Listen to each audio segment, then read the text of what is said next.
Առօրյայից հենց ստացել ենք թվերը, որ մասնակցությունը բարձր է, ես երջանիկ եմ այսօր, որովհետև քաղաքական ակտիվությունը մեր ժողովրդի շատ կարևոր է եւ յուրաքանչյուր պետության համար, մասնավորապես Հայաստանի համար, որովհետեւ մենք տեսնում ենք վերջին ընտրությունները մեծ խոշոր ընտրությունները դա Երևանի ավականու ընտրություններն էր, որտեղ ապաթիայի պատճառով 28% էր մասնակցությունը եւ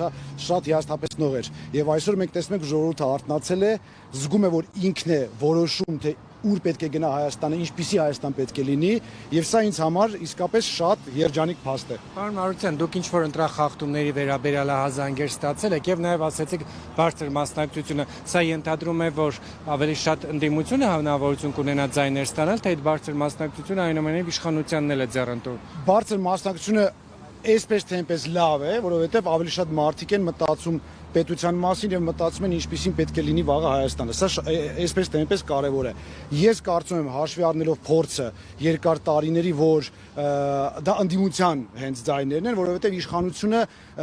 իր լծակները աշխատացնելով, վարչական ռեսուրսը աշխատացնելով, այնպես անում, որ իր ձայները այսպես թե այնպես հասնում են տեղ։ Եվ դա մենք նույնպես տեսել ենք ավականու ընտրությունների ժամանակ։ Այսինքն այս տոկոսը դա ընդդիմության տոկոսն է, որ գալիս է ավել, բայց նորից եմ ասում, իսկապես ինձ համար դա կարևոր չի, ինձ համար կարևոր է, որ մարդիկ արթնացել են, մարդիկ հավատում են եւ զգում են, որ իրենցից է կախված Հայաստանի ապագան։ Ձեր ուժից ձերբակալվածներ կան թե ոչ։ Մեր քաղաքական ուժից ձերբակալվածներ չկան, մենք ընդհանուր հետևում ենք բոլոր process-ներին, նաեւ հարցերեցիք խախտումների մասին, օրը երբ որ կավարտվի մենք կամփոփենք, նաեւ մենք մեր հայտարարությունը կանենք, բայց ուզում եմ դիմել մեր հայրենակիցներին, մեր քաղաքացիներին, խնդրում եմ անպայման բոլորդ գնացեք ընտրության, կատարեք ձեր ընտրությունը, զերծ մնացեք տարբեր տիպի խարդախություններից, տարբեր տիպի ապօրինի գործողություններից, օրենքով նախատեսված կատարեք ձեր ընտրությունը։ Պարոն Մարության, եթե զարգացումն այն սպասում, օրինակ ընդդիմությունը խոսում է պլան B-ի մասին, դուք ունեք ինչ-որ ծրագիր հետական կախվածություն։ Հետընտրական, եթե ընտրությունները անցնում են նորմալ հարթ, հետընտրական բոլոր գործողությունները որոշում է ժողովուրդը։ Ժողովուրդը ոնց որոշում է, այդպես շարժվում է պետությունը, այդպես շարժվում է